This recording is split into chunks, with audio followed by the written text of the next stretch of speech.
Shalom, selamat hari Minggu bagi kita semua. Puji Tuhan, Tuhan baik dalam hidup kita. Kita kali ini bertemu lagi dalam kasih karunia Tuhan. Kita akan membahas masih tentang seputar, yaitu ucapan bahagia.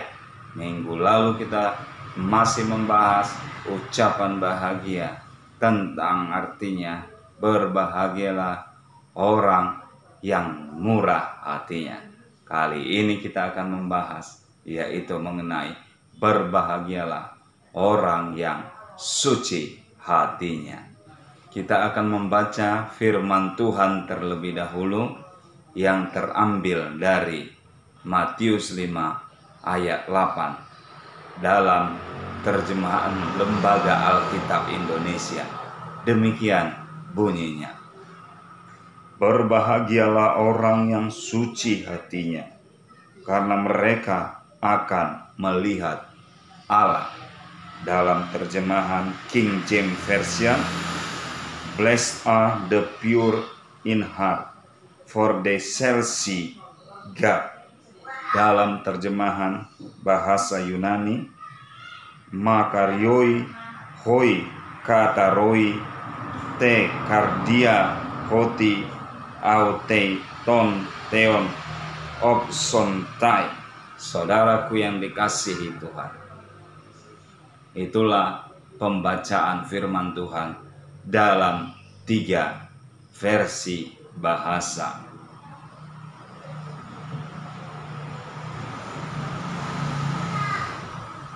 Kata suci hatinya dalam terjemahan bahasa Yunani yang dipakai adalah kata kataros. Kataros juga berarti bersih. Memiliki 2 pengertian. Yang pertama biasa dipakai, yaitu kata ini adalah untuk membersihkan gandum waktu ditampi, supaya dipisahkan dari sekam-sekam, sehingga tak kalah dibersihkan, yang tinggal adalah benar-benar hanya gandum saja, sedangkan sekam-sekamnya terbuang, tersisihkan, dan kotoran-kotorannya juga ikut terbuang. Jadi dalam pengertian ini adalah benar-benar bersih dari hal-hal yang bukan unsur aslinya. Itulah yang pertama. Atau juga ketika Anda pernah melihat orang menampi beras, supaya hanya berasnya yang tinggal dilakukan penampian. Jadi ada suatu proses untuk membersihkan beras itu, sehingga yang tinggal adalah berasnya saja. Itulah makna pertama dari kata kataros yang dipakai. Yang kedua adalah kataros juga dipakai untuk, yaitu dalam konsep seleksi tentara, di mana tentara-tentara yang diseleksi adalah tentara-tentara, prajurit-prajurit yang terbaik, yang punya dedikasi tinggi, dan yang benar-benar sungguh memiliki pengabdian yang luar biasa.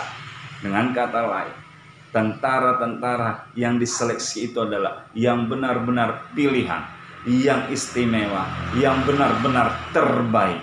Itulah juga makna kata kataros yang dipakai di dalam Matius pasal 5 ayat 8 tersebut. Haleluya. Jadi dengan kata lain, maksud bersih di situ adalah bersih karena suatu proses yang panjang, proses yang sangat sulit, proses yang terus-menerus dikerjakan, sehingga akan menghasilkan sesuatu yang benar-benar layak, yang benar-benar sangat-sangat luar biasa. Jadi tak kala Yesus berkata, berbahagialah orang yang suci hati, orang yang bersih hati. Itu menunjukkan adalah orang-orang tersebut adalah orang-orang yang mau mentahirkan dirinya, menyucikan hatinya, membersihkan hatinya dari hal-hal yang artinya tidak baik, yang tidak benar, yang najis. Memang kita tidak bisa pungkiri dalam kehidupan kita, apalagi di dunia yang sebenarnya penuh dengan dosa, penuh dengan tipu daya, penuh dengan kelicikan, penuh dengan hal-hal yang artinya tidak sesuai dengan kebenaran. Kita tidak bisa pungkiri, kadang-kadang hal-hal tersebut mau memang melintas di dalam hati, di dalam pikiran, di dalam diri orang-orang, sekalipun orang yang percaya.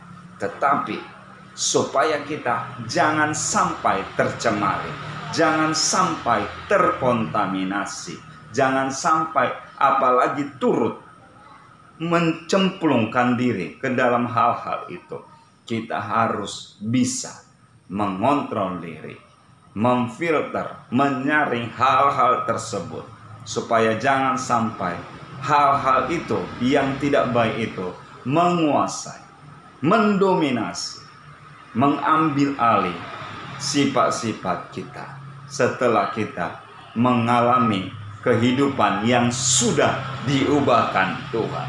Jadi tak kala kita mau bersih, suci hati kita, itu memang bukan pekerjaan yang mudah. Itu bukan hal yang gampang untuk dikerjakan.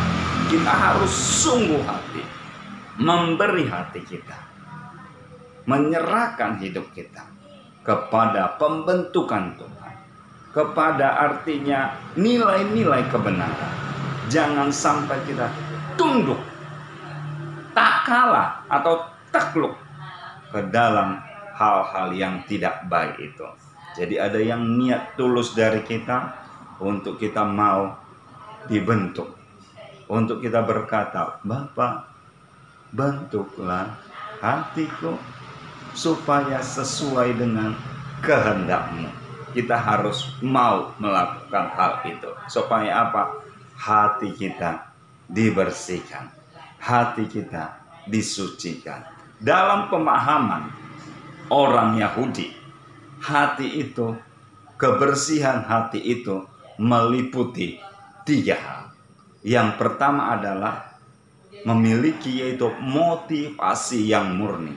Dengan kata lain, sebelum melakukan sesuatu, orang yang bersih hati itu memang sudah pada dasarnya, sebelum dia melakukan sesuatu, sebelum dia bertindak, sebelum dia berbuat apapun itu, memang motivasinya sudah murni, sudah bersih. Tidak ada pemikiran-pemikiran yang artinya mau mencelakakan, mau berbuat yang tidak-tidak. Misalnya dia disuruh melakukan sesuatu, kalau dia sebagai artinya bawahan, dia lakukan tugasnya sebagai bawahan. Tidak ada unsur contohnya, kenapa hanya aku saja yang mengerjakannya? Kenapa mesti aku saja yang melakukannya? Enak saja pimpinanku tenang-tenang. Enak saja dia tinggal mengatur-atur. Enak saja tinggal dia menyuruh-nyuruh. Tidak ada muncul di dalam hatinya seperti itu. Itulah maksudnya motivasinya murni. Dia lakukan saja sesuai dengan tanggung jawab, sesuai dengan memang wewenang yang diberikan, yang dipercayakan kepadanya. Haleluya. Inilah maksudnya yang meliputi bersih hati itu tadi itu. Motivasinya murni. Yang kedua, dia lurus hati. Dia tidak mau terpengaruh. Entah itu bisikan, masukan dari siapapun. Entah itu dari orang-orang yang artinya ada di sekeliling dia, yang memberikan masukan-masukan. Mungkin menurut orang yang memberi masukan itu adalah hal yang baik, padahal sebenarnya itu tidak baik. Tetapi dia hatinya lurus saja. Dia tetap artinya tidak macam-macam. Kalau teman saya bilang orang sana tidak neko-neko. Dia lurus saja, berjalan sesuai dengan jalur yang benar, berjalan sesuai dengan artinya hal-hal yang artinya tidak bengkok. Dia tetap berjalan pada relnya, tidak menyimpang ke kanan, atau ke kiri. Dia lakukan seperti yang memang wajib dia lakukan, sebagaimana mestinya. Jadi dia tidak peduli. Sama seperti seekor, artinya kuda delman, yang artinya tak kala dia dipakai, tak kala dia digunakan oleh sang tuannya, matanya diberikan artinya kacamata penutup. Tujuannya apa? Supaya kuda delman itu tidak melihat ke kanan atau ke kiri, tidak menyimpang ke kanan atau ke kiri, tapi dia supaya berjalan lurus, tinggal mengikuti arah tuannya. Tak kala tuannya mengendalikan ke kanan, maka kuda itu akan ke kanan. Tak kala tuannya mengarahkan ke kiri, maka kuda itu akan ke kiri. Dia lurus saja, mengikuti arahan, mengikuti aturan, mengikuti perintah, mengikuti petunjuk, mengikuti bimbingan, mengikuti ajaran atau hal yang disuruh oleh tuannya. Itulah maksud lurus hati. Jadi dia tidak peduli apapun yang terjadi, apapun yang sedang berlangsung, apapun yang sedang benar-benar artinya mengusik, dia tidak terpengaruh. Yang penting apa yang dilakukannya tercapai, terwujud. Dia tidak merugikan siapapun, dia tidak mengorbankan siapapun. Inilah maksud pemahaman, yaitu kebersihan hati. Dia lurus hatinya. Yang ketiga adalah dia tulus hati, tanpa pamrih melakukan apapun. Artinya tak kala dia berbuat sesuatu, dia berharap, oh nanti orang itu juga akan memberi sesuatu kepadaku. Atau kalau dia berbuat kebaikan, biar nanti orang itu membalasnya kepadaku. Tidak demikian. Jadi dia benar-benar hatinya bersih dari suatu hal-hal yang meminta balasan, atau mengharapkan suatu upah ganjaran yang artinya sebenarnya bukan menjadi haknya. Kalau memang upah atau ganjaran yang wajar, kalau orang memang bekerja, itu Alkitab juga mencatat harus mendapat upah. Jadi orang bekerja juga wajib. Tapi maksudnya yang di sini adalah bukan upah yang demikian. Tulus hati di sini tak kala dia berbuat, dia benar-benar ikhlas, rela, seandainya pun orang yang mendapat dari hasil yang dia perbuat dengan tulus itu tidak menghargai, dia melakukan saja. Jadi benar-benar hatinya bersih, hatinya suci dari hal-hal untuk mengharapkan balasan, karena dia tahu balasan yang akan diterimanya, balasan yang akan didapatnya itu hanya berasal dari Tuhan. Haleluya, puji Tuhan saudara yang dikasihi Tuhan. Jadi orang-orang inilah yang maksud Yesus, berbahagialah orang yang suci hatinya, orang yang bersih hatinya. Dan apa ganjarannya dikatakan? Dikatakan karena mereka akan melihat Allah. Wow, luar biasa. Benarkah kita bisa melihat Allah? Memang sepertinya ini berlawanan, kontradiksi. Karena memang Alkitab mencatat dalam Yohanes 1 ayat 18 dikatakan tidak ada seorang pun yang bisa melihat Allah. Tetapi anak tunggal Allah, dialah yang menyatakannya. Seolah-olah ini bertentangan. Tadi katanya orang yang suci hatinya akan melihat Allah. Tetapi kenapa dibilang tak seorang pun bisa melihat Allah? Memang Allah tidak mungkin bisa kita lihat, karena Allah itu roh adanya. Mana ada orang yang bisa melihat roh. Tapi maksud melihat Allah bukan melihat wujud fisiknya, bukan melihat bentuk dalam arti yang bisa dipegang, dijamah, atau yang bisa kita gambarkan. Seperti yang artinya ada gambar-gambar. Inilah katanya gambar Yesus yang asli. Beginilah rupanya, beginilah wujud aslinya. Tidak. Karena apa? Itu hanya imajinasi manusia, pemikiran manusia, apalagi melihat Allah. Memang tidak ada yang bisa sampai kapanpun. Jadi maksud Yesus, berbahagialah orang yang suci hatinya, karena mereka akan melihat Allah. Maksudnya melihat Allah bukan bentuk fisiknya, bukan wujud dalam arti yang bisa dipegang, tapi melihat Allah dalam segala karyanya, perbuatannya. Contohnya, melihat kasih Allah yang begitu baik. Bagaimana yang kita harusnya tadi binasa, masuk ke dalam artinya hukuman yang kekal. Masuk ke dalam artinya yaitu hukuman yang selama-lamanya. Kita diselamatkan, kita ditebus. Inilah maksudnya melihat Allah. Kita melihat kasih-Nya yang begitu besar. Karena begitu besar kasih-Nya sampai Dia mengorbankan anaknya yang tunggal, supaya setiap orang yang percaya kepadanya tidak binasa, melainkan beroleh hidup yang kekal. Disinilah kita melihat Allah dalam arti kasih-Nya yang begitu nyata. Juga melihat Allah dalam kuasa-Nya. Tak kala kita mungkin mengalami masalah yang besar, kesulitan yang luar biasa, persoalan yang sepertinya kita sendiri tidak menemukan jalan keluarnya.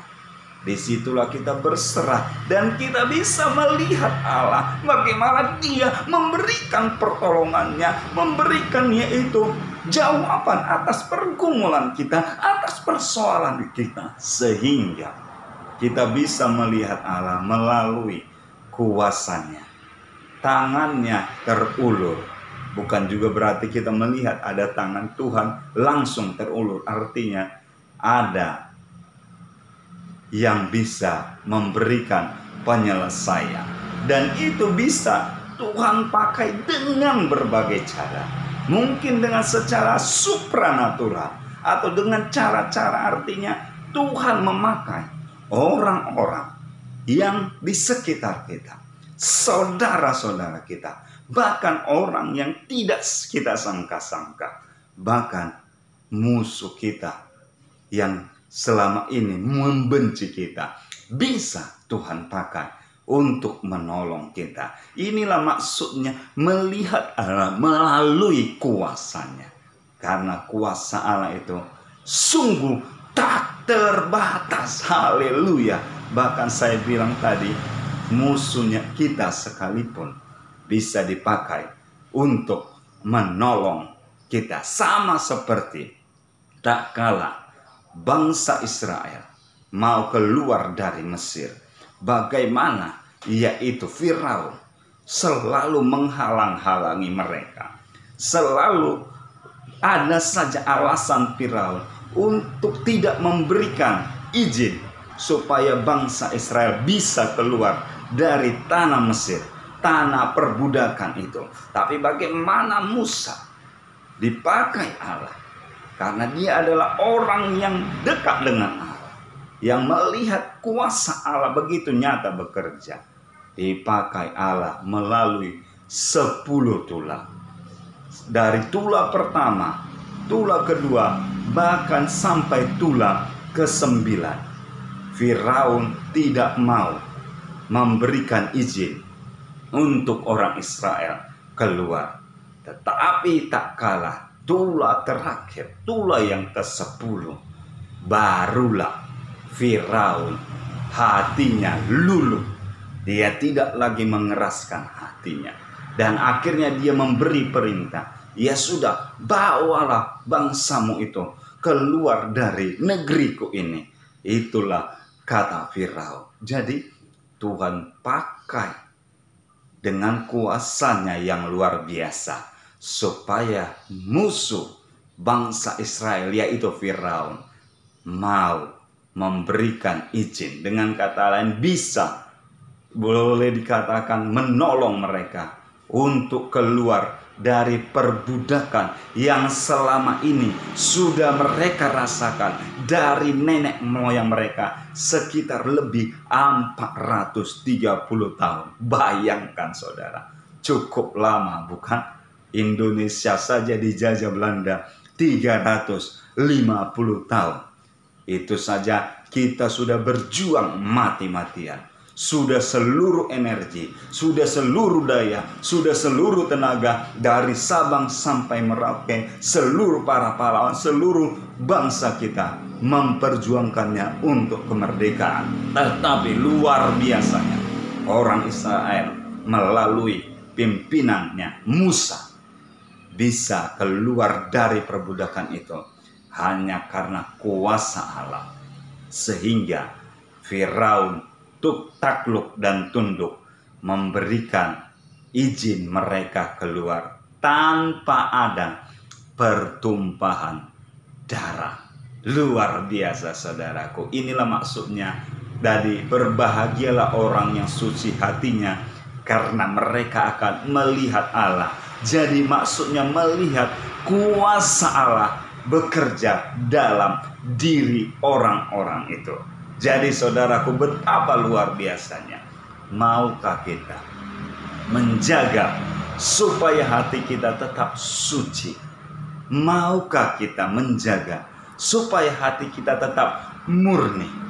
Maukah kita menjaga supaya hati kita tetap bersih? Karena saudaraku, kita tahu ganjarannya, upahnya, dampaknya tadi dibilang kita akan melihat Allah. Maksudnya udah saya jelaskan, melihat kebaikan Allah terus menyertai, terus mengiringi, terus bersama-sama dengan kita. Betapa indahnya kalau kebaikan Allah selalu menyertai kita. Artinya walaupun kita dalam keadaan masalah, kita akan memiliki jalan keluar. Lebih dari itu, kuasa Allah melingkupi kita. Sedangkan kuasa orang nomor satu dalam sebuah negara menyertai seseorang aja itu sudah luar biasa. Sedangkan kuasa orang nomor satu dalam suatu negara artinya memberikan wewenang, mandat kepada seseorang. Aku sudah memberikan wewenang, mandat kepada orang ini. Orang lain sudah pada segan, orang lain sudah pada hormat, orang lain sudah pada takjub. Apalagi kuasa pemimpin seluruh pemimpin, raja di atas segala raja menyertai. Itu benar-benar dahsyat. Haleluya. Itu benar-benar spektakuler. Hebat sekali saudara. Inilah upah orang-orang yang tadi dikatakan suci hatinya. Mereka akan melihat kebaikan, kasih dan kuasa Allah menyertai hidup mereka. Itu sebabnya orang-orang yang demikian selalu tidak pernah takut menghadapi hidupnya, tidak pernah gentar. Karena apa? Tuhan selalu menyertai mereka. Sama seperti kata Alkitab, siapakah yang bisa memisahkan kita dari kasih Kristus? Penindasan, penganiayaan, bahkan kekurangan, kelaparan, tidak ada. Karena apa? Kasih Tuhan itulah yang membenteng kita. Kasih Tuhan itulah yang melingkupi kita, sehingga kita terpelihara dengan sempurna dalam situasi apapun yang kita hadapi. Itu sebabnya lebih sungguh lagi kita mendekatkan diri kepada Allah kita, karena luar biasa sekali penyertaannya sempurna, jalan-jalannya penuh dengan keajaiban, penuh dengan hal-hal yang tidak terduga. Bukan hal yang terduga yang tidak terduga yang tidak baik, tapi hal yang tidak terduga yang membuat kita akhirnya tercengang dan takjub, sehingga kita berkata, Engkau sungguh luar biasa, ya Allah, ya Tuhan. Dan sehingga mulut kita mengungkapkan pengagungan kepada Dia. Jadi, marilah kita terus senantiasa menyucikan hati kita, membersihkan hati kita dari hal-hal yang tidak baik, dari hal-hal yang tidak berkenan kepada Allah. Supaya apa? Kita bisa melihat kasih, kebaikan, kemurahan, dan seluruh hal yang menjadi milik Allah, dan yaitu yang menjadi sifat Allah, itu bekerja dan juga menjadi bagian dari diri kita. Haleluya. Semoga ini memberkati. Tuhan Yesus menyertai kita senantiasa.